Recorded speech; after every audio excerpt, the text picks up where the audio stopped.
Hey, seeing as I'm spotlight there, I can't even say the word now. This is a great start. I'm spotlighted, guys. So we'll make a start. So welcome everyone. My name is Zena and I'm your host for today for this wonderful workshop, Money Mastery. A little bit about me. I specialize in helping mom entrepreneurs to sign clients consistently using the online and networking spaces. So in a nutshell, that's what I do. But this workshop, Money Mastery, is being held through Kaushalya UK, which is a registered not-for-profit community organisation who work to really empower and uplift women. And it's just growing so organically and so big under the dynamic leadership of its founder and CEO, Ritu Sharma, who is on our call as well. And she has dedicated her life to bringing women of this world to find their own power and really embrace their true worth. So really appreciative of this platform and the opportunities that we get as part of it and being able to just help so many more people as well. So welcome to all of you guys, and also welcome to our amazing speaker today, Leah Crowfoot. Leah is a business and finance strategy coach. Leah is committed to really helping business owners and entrepreneurs reach their full potential.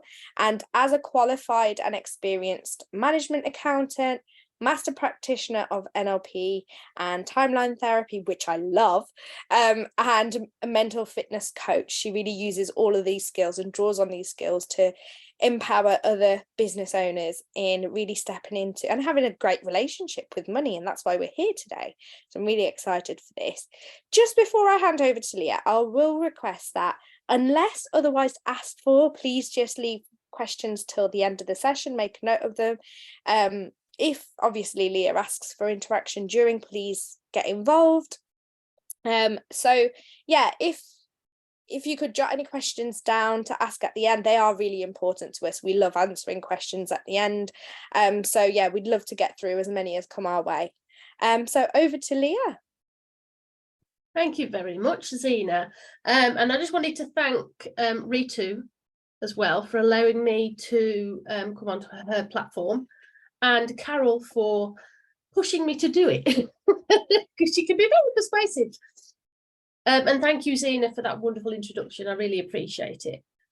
So I'm Leah. I'm a black country lass. So I'm lived in and around Sedgley, Dudley, most of my life. I'm currently living in an area called Tipton with my husband and my 2 kids. So you're probably thinking, what is a business and finance strategy coach? So that's a very fancy made up name that I've given myself. I'm not going to lie. What I essentially do is I support business owners to create a new money story, because from my personal experience from working with business owners in the accountancy kind of part of my life and as a coach, a lot of people have got a terrible relationship with money. So I do have a question and I would love some answers in the chat box. If I asked you right here, right now, how do you feel about money? What would you say? I'm looking for like emotions. If you could throw them in the chat box.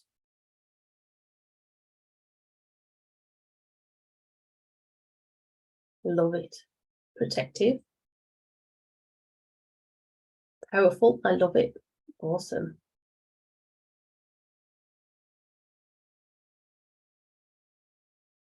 Joanne, I want you to put something in there, please. Can't live without it. Very true. And what does that actually mean to you in terms of an emotion, Carol? It makes you work hard. It does, very much so. But how does that make you feel?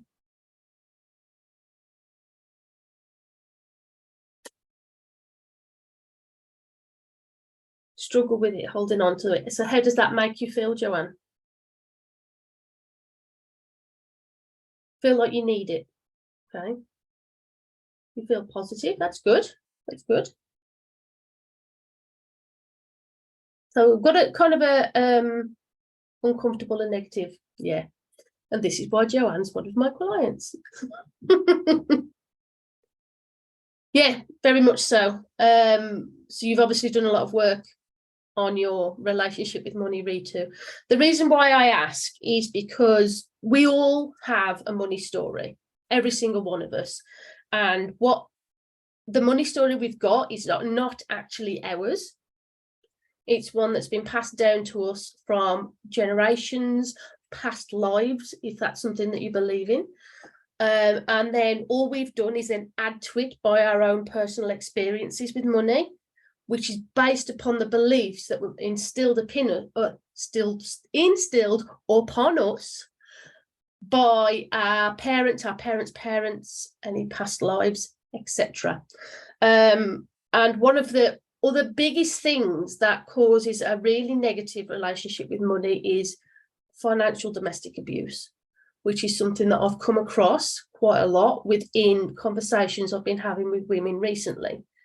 And it's quite scary, really, the impact that has on your relationship with money and then how you then deal with it. So I thought I'd tell you a little bit about my story with money. For me, there was a lot of shame and resentment attached to money based upon my parents. We've always lived on the breadline, 100%. When my dad left, we were on benefits, so we were living off benefits. My mum couldn't work because of looking after the three of us, because my dad had moved on somewhere else. So there was my mum looking after the three of us. She couldn't work.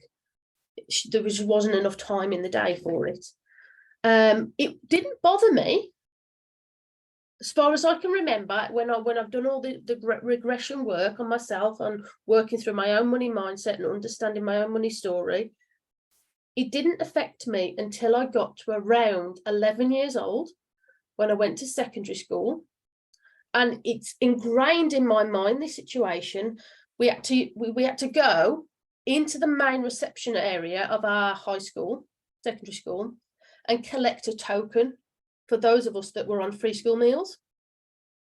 And being there on show with everybody knowing why I was there filled me with shame, and I resented all of my friends that weren't in this queue with me, because I was the only one. Out of my friendship group, I was the only one. And this shame and resentment grew as I went through my school years, because we still didn't have any money as a family. I got myself a job at the age of 13 doing paper round, £6 a week. You know, money's money. And then I got a job in a paper shop on a Saturday for £28 a week, because I wanted to have my money for me, because I knew my parents didn't have any to give me. But what this led to is I got another Saturday job. I left school at 16. But during these times between 11 and 16, I started actually stealing money from my parents out of their purse, out of my mum's purse. And when she confronted me about it, because as you do, you think you're being sly, but you're really not. She confronted me, and the shame got even worse. And it lived with me all the way through my teen years, my 20s. Then I started my accountancy qualification. And everybody, society, thinks accountant earns lots of money. That wasn't my situation. I was training to be an accountant. I'd had just enough. And I could see all these people around me, and I was like, I don't feel like I belong here, because I have just enough money. And that resentment grew, got qualified, thought, oh yeah, this is where the money's going to come in now. This is when it's going to happen. I had just enough. Resentment grew again. And it wasn't until around 2 years ago that I actually started to really dig deep into this money story and understand why my life, I've always had just enough. And that's where I'm going to kind of take you on a little bit of a journey today on what I did to get to where I am right here, right now.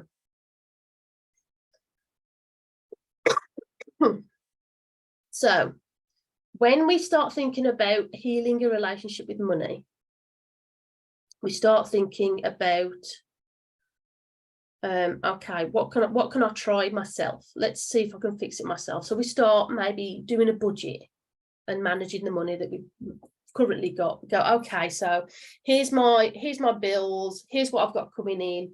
We'll do a budget. That's fine, that's perfect. That's a brilliant first step, because I did that for about 15 years before I actually started dealing with my money story. And again, it kept me at that just enough level. But that's an amazing first step, because that's a change in what you're currently doing with your financial and money situation. And if you think, what I'm going to talk you through is something called the DILTS model, which is a model of change. And by changing a behavior, you're at the very bottom of this DILTS model. The bottom layer is environment. So one thing that people do if they're struggling with money, they'll probably change jobs. So that's an environmental change, or they'll move house or something like that. So that's an environmental change. And then you've got behavior, which is when you start kind of managing your money slightly differently and thinking slightly differently about it. Excuse me, getting a dry throat.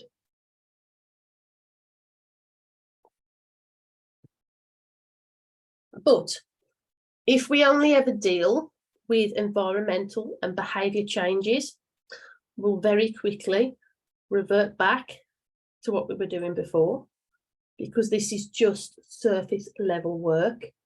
And what you'll find will happen is you essentially get stuck in a money story cycle. So you have this unconscious money story in your mind. Something happens in your life, and then you basically confirm that this money story is true to yourself, because what you've only changed your environment and your behavior, but the money story is still there. So it still plays out when you're dealing with money in whatever situation that it is. You're still dealing with it the same way. Excuse me. And so you just revert back. You go back into what is known as your comfort zone, because when you come out of it, it feels uncomfortable and it's difficult to deal with. So you just revert back, and everything starts going back to the way it was before. So essentially, you've changed a little bit, but actually nothing's changed at all. Which is why sometimes people then will add in skills and capabilities, which is the next level up. Like me, I'll be an accountant. Accountants earn money. They'll know how to manage money better. That's what I did. But you could go on like financial advisor course, or you could do a money management training or something like this today. You can do something like this today to understand what's going on with your money and how you can change it. So that again, it gets you slightly out of your comfort zone, because it's a little bit different to what you're used to doing. But again, with this, that money story is still there. That money story is still there, still playing out in your mind, because your mind is essentially a computer, and you've got to program it to act differently. And to reprogram your brain takes a lot of work, a lot of deep work. Excuse me. So the next level up, values and beliefs. This is where you start tinkering with these neural pathways in your brain. If we think about values with money, what do you value about money? If you want to put in the chat box. What motivates you about money?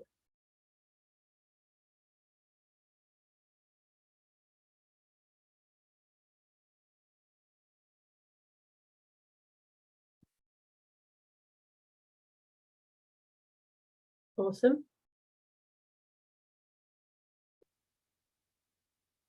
Yeah. Awesome.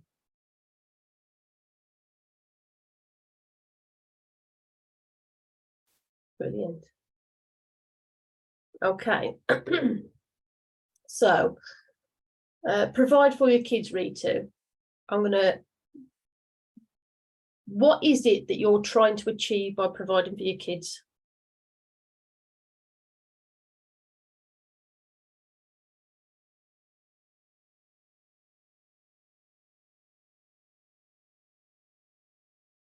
Good. Is that for you or for them?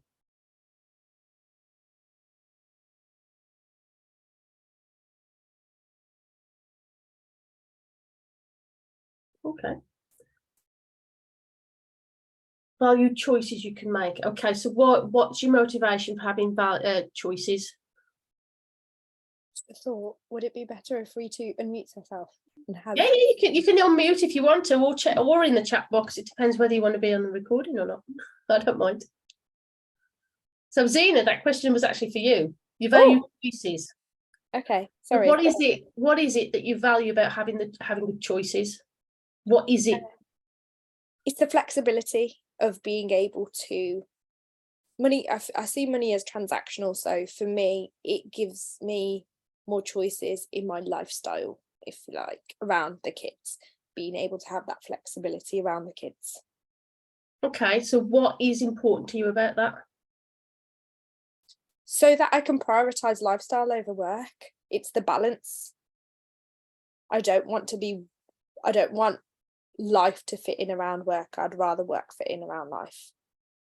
Okay, awesome. I'm going to ask Joanne. Push her outside her comfort zone. So it keeps a roof over your head. Why is that a motivation for you? You can either unmute or chat box, I don't mind. And it just at the moment, that's how I feel about it. I think where I am struggling to earn money, it's just at the moment, that's the most important part of getting money in, which I know is not a good thought. And it's going against what I want, but that is where I am truly at the moment. Yeah, cool. Okay.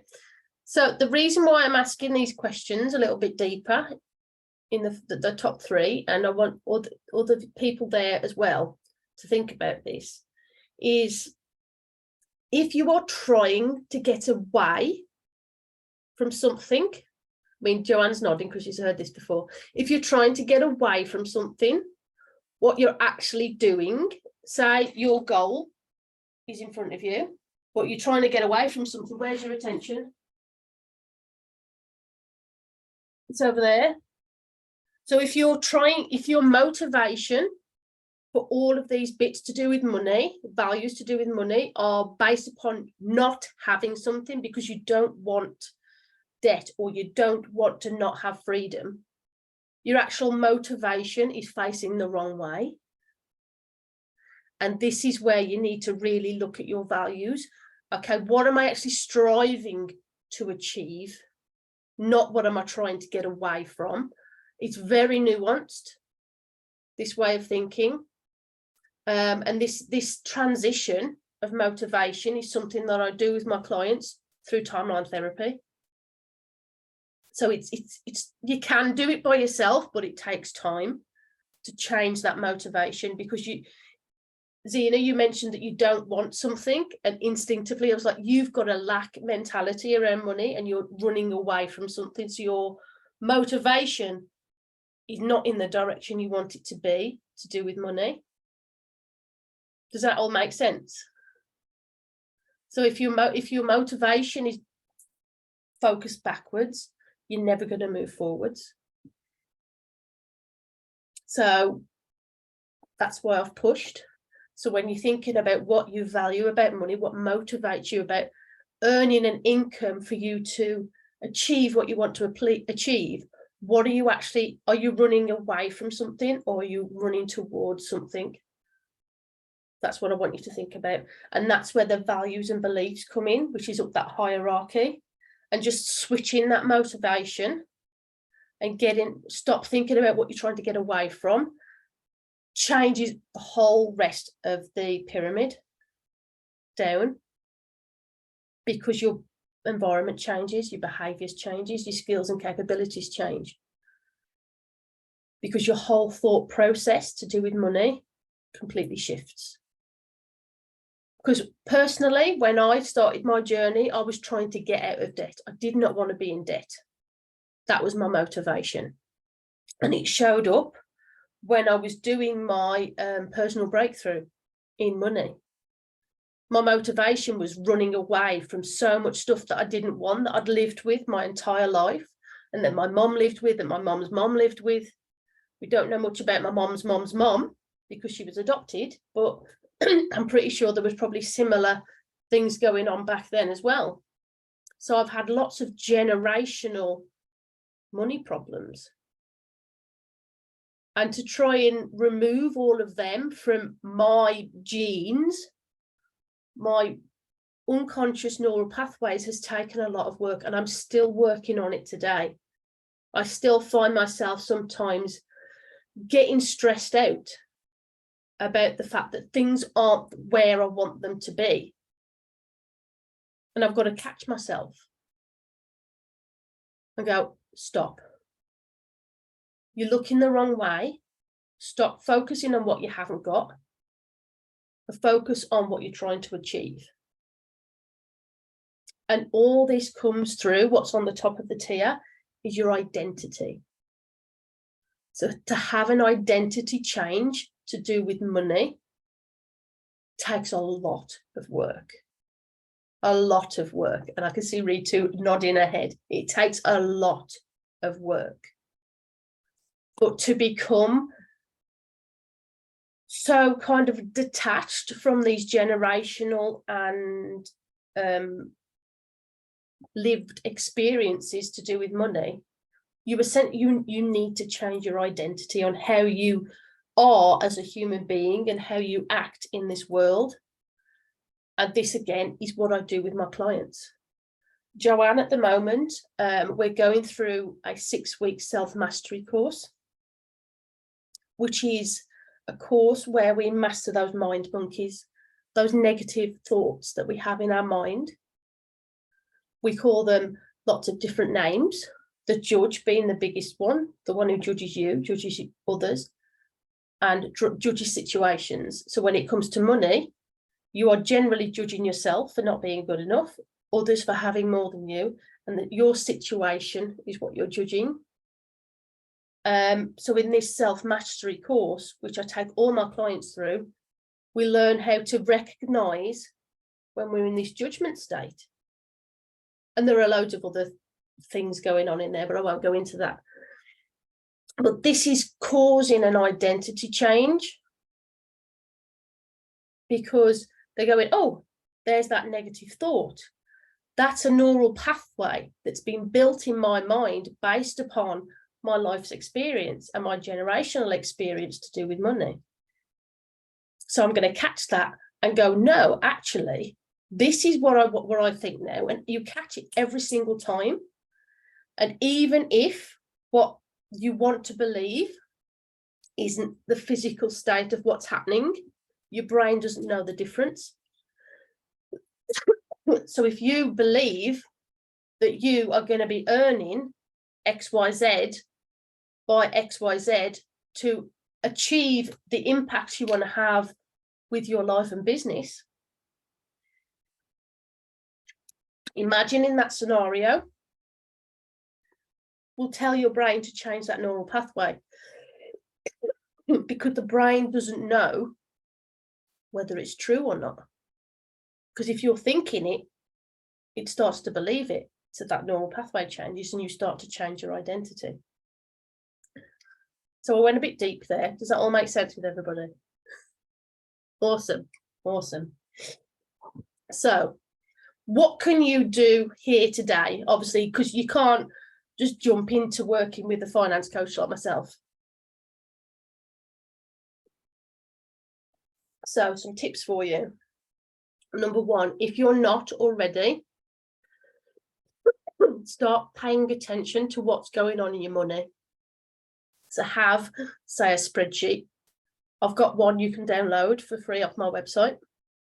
And if you're a business owner, I've got it attached to like a tax forecast. So you know how much tax to save every month based upon your profits.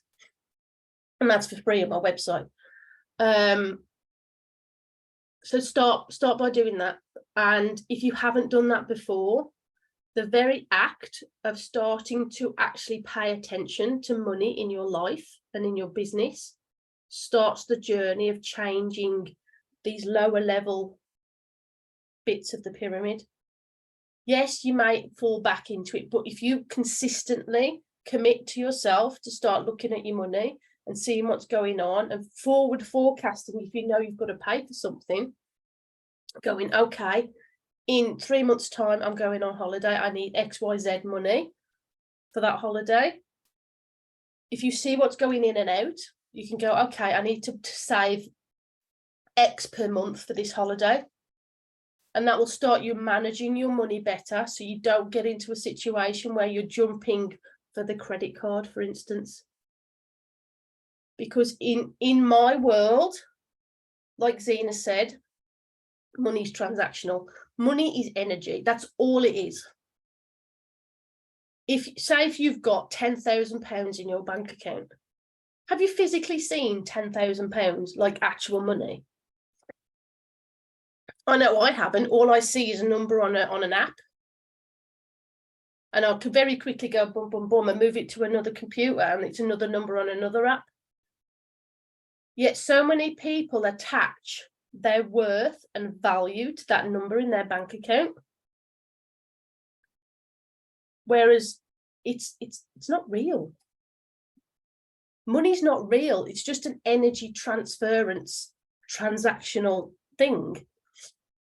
You provide a service to somebody, you're giving them your energy, and they pay you back in money, which is an energy.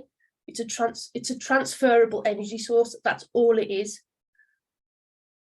Yet I myself have placed my value based upon the balance in my bank account. And there are other people out there who value their success based upon the value in their bank account. But if you attach so much importance to the money that's in your life, you're never going to be happy because it's never going to be enough. So you've got to find where your worth comes from and where your success comes from away from money, because the amount of money you've got does not tell you how worthy you are. It doesn't tell anybody how valuable you are. It's just an energy source. And the more you give, the more you'll get.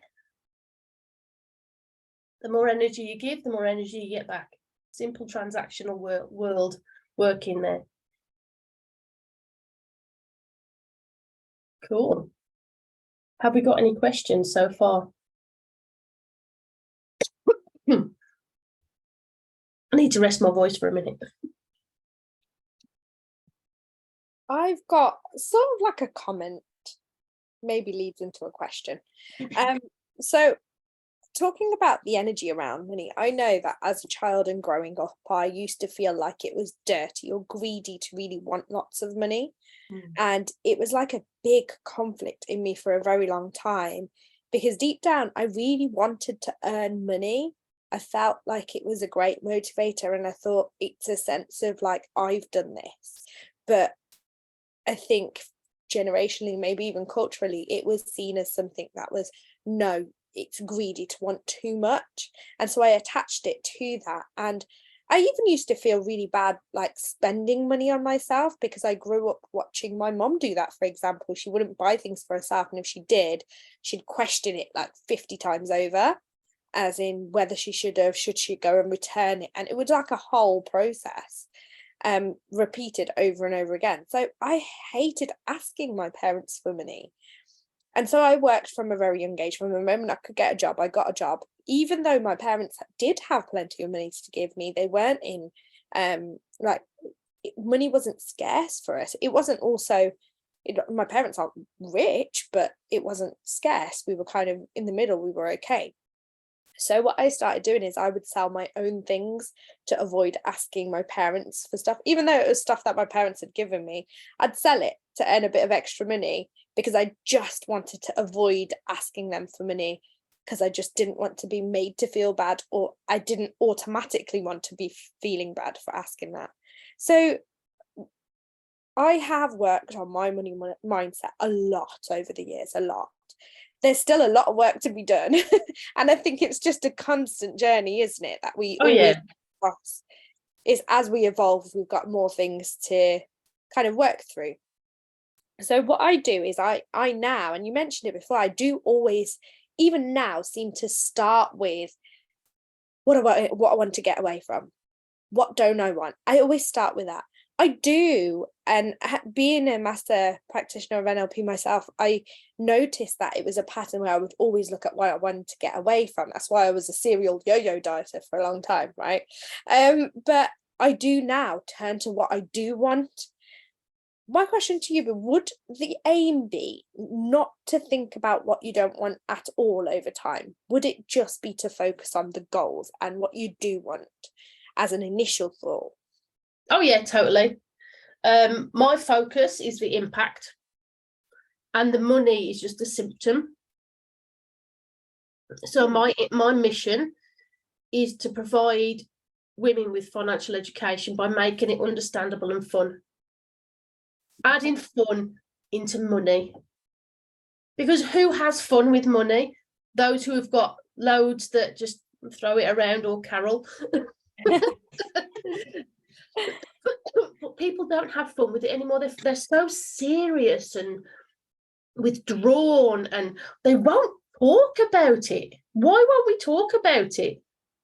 Stop putting so much power. Stop giving it that power.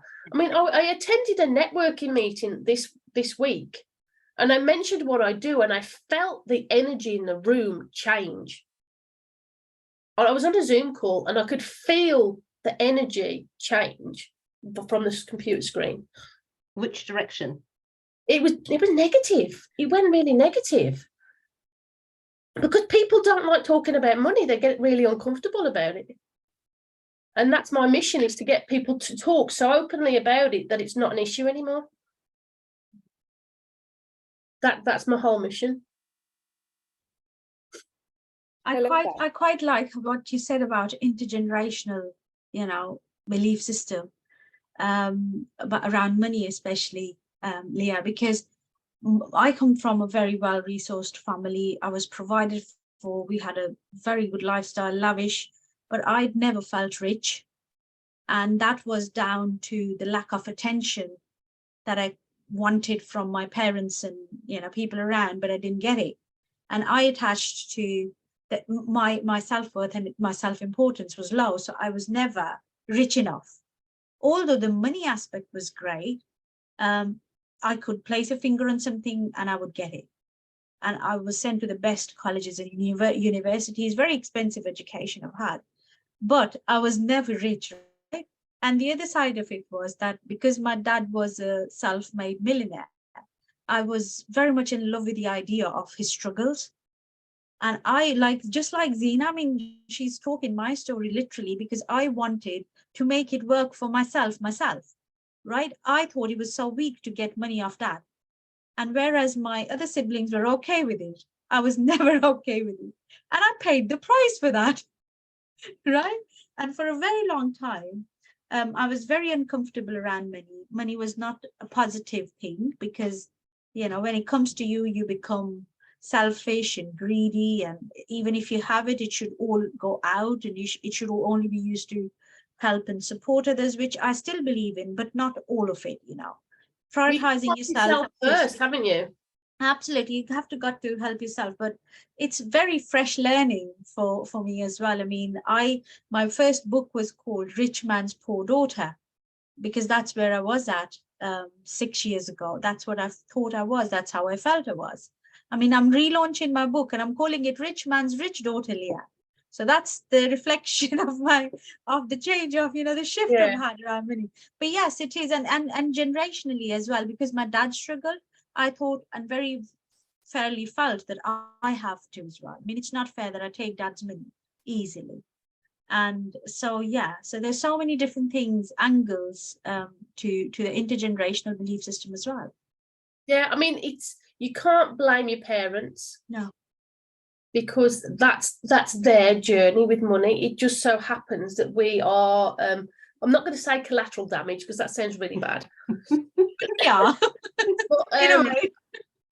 we are the object of what our parents didn't know. Absolutely. And that's perfect because they did the best they could with what the resources they had at the time, with what they knew, because they can't be blamed for what they didn't know. And that's a whole other journey that I've been on as well. But once you start in this self-development journey, it just onion layers. That's what the way I see it. You strip one back and something else goes. You're like, holy moly, where did that come from? Absolutely. It's never done. But yeah, I just wanted kind of to share what my mission is all about here today. Do you've got something to say, Carol, because you're not on mute? I think my perspective changed when I took retirement. And only since then, I have begun to see it in a different realm. So sending your money to work for you instead of you working for it. So I've been able to engage in different platforms, if you like, that I have been able to make that and play with it. Yeah. So I mean, it's a journey, but it is a journey. That's the next step. The next step is first kind of sort your mindset out around money. The next is make it work for you. Yeah. And there's lots of professionals out there that can help you with that. That is not me. I'm in the right space. Yeah, exactly. So doing things I never thought I would have done in terms of hearing about the different, what can I say, opportunities out there. Again, until I retired, there wasn't the space in my head to even explore anything else because I was in the 9 to 5. But the time that I've got now, even though Ritu keeps me very busy, the time that I've got now allows me to do those adventurous things. That's a very good point. Yeah.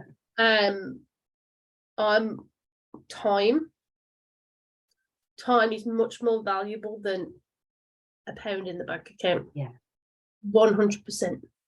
Because you can always get more money, but you can never get more time. Once it's gone, it's gone.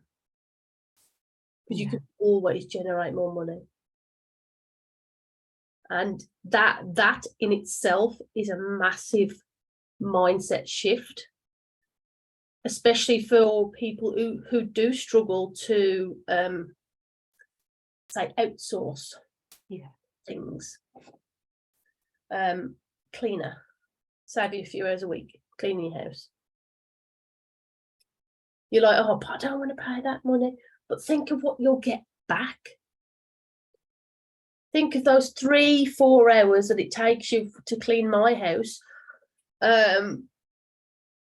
What you'll get back by just employing a cleaner to just come once a week and clean your house. And that's a very small investment. But to get your time back is more valuable than anything else that I could teach you here today. is to do things that are going to give you more time And energy. and energy. Yeah, because especially those of us that have got children. I mean, my children are 3 and 6. They're not going to be 3 and 6 for very long, although it's hard work right now. They're going to be adults in a blink of an eye. I mean, I think about how old I am now. I'm 38. So my mom had me young for only a quarter of my current life. That's it, just a quarter of it, 3/4 of it. I've practically been independent and on my own with a job from the age of 11, you know. So yeah, it's very prevalent in my mind at the moment about ensuring the time aspect of it, not the money. The money doesn't matter, it'll take care of itself. Zena, you did unmute. I did. I was going to ask you about, it may not be your area of specialism, but dealing with and how to build positive relationships around money for children when you have children, like how to really encourage that, because I find everything is online. And like you said, we've never seen £10,000, but my children don't even see like £1 anymore. Do you know what I mean? Everything's done online, everything's done on the phone. Like most of the time, they don't even see me pull my purse out. And I have thought, okay, do I need to make a conscious effort of actually using cash? Yeah, I mean, what I haven't experienced it yet with my 2 because they're a bit too young. But my sister got my nephews, they're 15 and 13 now. They got a Go Henry card. Mm-hmm. So birthday money goes onto their card. If they do chores around the house, it's set up in the app. If you do this, you earn this. And it gets paid into their accounts. So that is the modern way to get kids to value money, because you don't get something for nothing. There's got to be an energy transference. So if they clean their room, you give them a couple of quid. Because they've done something that you're not going to have to do. So they've given you time back, they've taken responsibility, and they've got some energy transference back in the form of money. Yeah, I think I did mean more so the younger age as well, because I appreciate in terms of money management and allowing to give them pocket money or things like that. That's transactional and that's in practice. But I guess what I'm aiming for, my kids are even younger than yours, same age gap, but just younger. They're 1.5 and 4, and I remember, like, even now when I talk about, I would love to help them understand that things do have a value and things are earned. And at the moment, I currently use language such as, like, if my son wants something, I'll be like, either I say, ask Santa for it, or I say, I haven't got enough money for that because I've only bought money for shopping.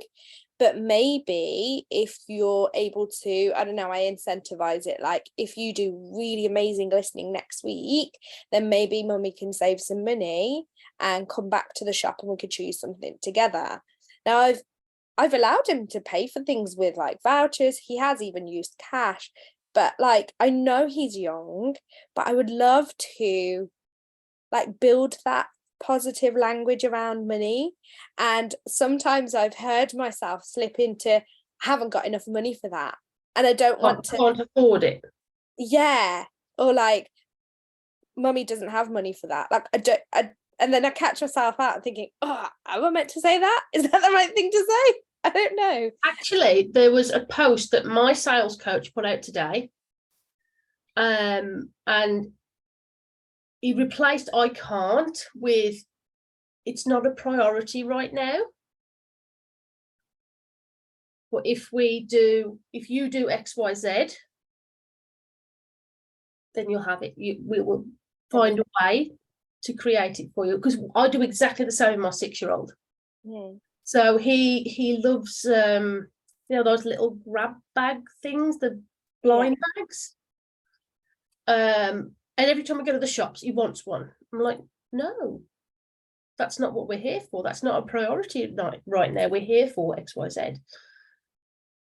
And he says, okay, so can we go at the weekend? I was like, okay, so if you want this thing, whatever it is, an Among Us thing or a whatever, I was like, what are you going to do for me? What are you going to do to earn it? Because I tell him, you're not just going to have it. You've got to earn it. Like brush your teeth nicely, get dressed nicely, go to bed nicely, on all these sorts of things. And I don't know whether that's the right way, but it sounds like we're doing the same sort of thing. So we'll see when they grow up, see whether it works or not. I don't know. At the moment, I've not got the experience of knowing whether it's the right thing to do or not. Yeah. So I suppose it's doing what you feel comfortable with. Yeah. And catching the language that you're using with Yeah. him. That's what I've been doing. I just second guess myself all the time. I think it's this whole idea of wanting to break a cycle, because I know I was trapped in it for such a long time, and not wanting to pass that on. That's the curse of being Yeah. an NLP practitioner, master coach, because you know that between the ages of 0 and 7 is when your children are sponges and they're learning everything about life. Yeah. So it's great, but it's also a curse, because you're like, I'm damaging my child, but we're doing what we can with the resources that we've got. Yeah, absolutely. I need to be kinder to myself, for So sure. you just be kinder to yourself. You're learning every single day. Yeah, And absolutely. there's nothing that can't be fixed. We're proof of that. All of us in this room, we're proof of that. Absolutely. Yeah, thanks for that, Leah. I guess it was just reassurance, but yeah, thank you. Adiyinka's got her hand up. I hope I've said that name right. Please correct me, but please unmute yourself and do ask away. You're on mute at the moment, so you may need to unmute yourself if you're speaking.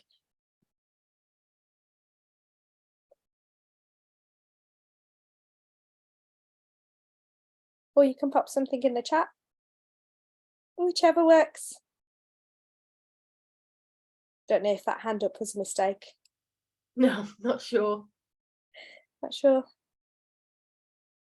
Okay, maybe we can come back to it. If anybody else has got questions. Ooh, Go ahead. go ahead.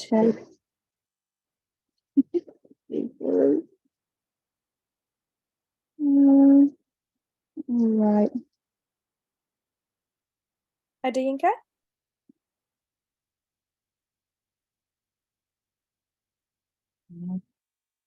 Where am I?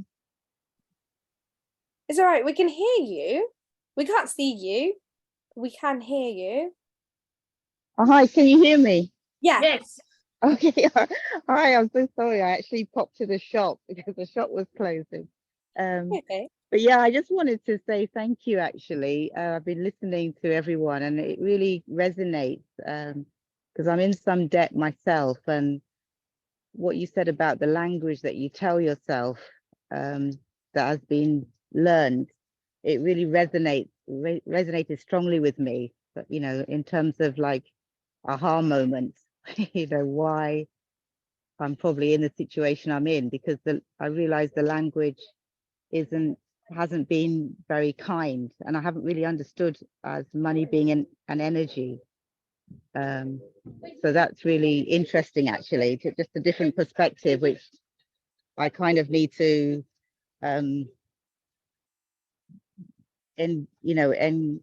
embrace in my belief system, basically.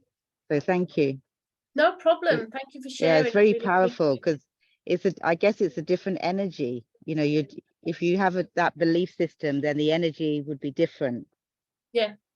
So no, I just wanted to thank you, because it's like that, you know, what Oprah says, at the aha moment, like, oh, that's what I've been doing, you know. So you know, your talk has been so powerful in that Thank sense. you very much. Okay, so thank you. Thank you. Awesome. I love that. This is the impact I want. Yeah. Right, Leah, mission accomplished. There's more people I'm going to hit with it for. Go for it, go for it. More people, definitely more people. Has anybody else got any more Oh, questions? Okay, thank you. Thanks. How do you have such a hand on?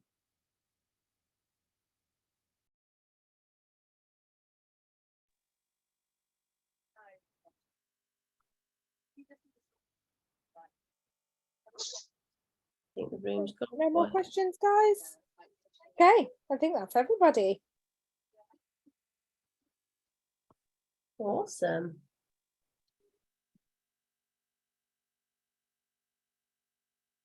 Brilliant. Is that everything, Leah? Yes, it was. That's everything. Oh, fantastic. Well, it has been amazing. Thank you so much, everybody, for attending.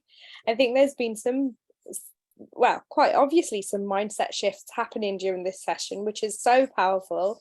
And that's why we love these sessions, because they just bring so much value. So thank you so much, Leah, for No bringing problem. that value again today in such a powerful way. Really appreciate it. I am going to hand over to Ritu to close, because I don't normally do that, and I haven't got it scripted. So I'm going to hand it over to Ritu to close and say a few No, words. thank But you. thanks again.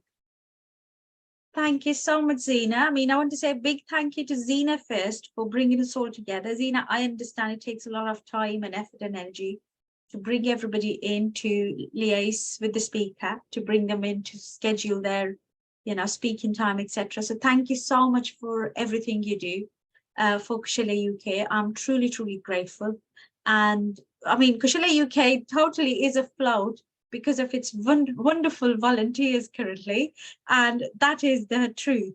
Carol, she knows it, she just said it.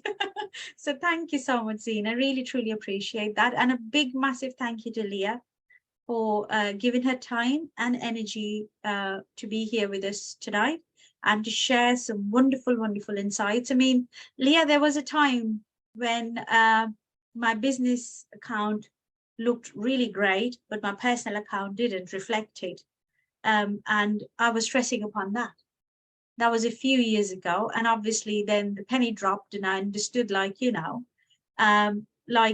I think, said that, when you know things are okay, but you want to go ahead of yourself and you want everybody to be right now.